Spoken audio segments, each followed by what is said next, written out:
రామనామమే అమృతం, శ్రీరామ కీర్తన సుకృతం. వెల్దుర్తిలో అంగరంగ వైభవంగా శ్రీరామనవమి వేడుకలు జరిగాయి. ఆదివారం విఠలేశ్వర ఆలయంలో శ్రీరామనవమి వేడుకలను అంగరంగ వైభవంగా జరుపుకున్నారు. ఒకరోజు ముందుగానే ఆలయాలను విద్యుత్ కాంతులతో ముస్తాబు చేసి ఆలయ కమిటీ సభ్యులు సీతారాముల కళ్యాణానికి ప్రత్యేక ఏర్పాట్లు చేశారు.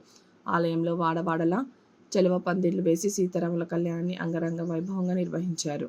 ఆలయ ప్రాంగణమంతా రామనామ స్మరణంతో మారుమోగింది. భాజా భజంత్రీల మధ్య వేద మంత్రాలు, ముత్యాల తలంబ్రాలతో సీతారాముల కళ్యాణాన్ని ఎంతో కమనీయంగా నిర్వహించారు.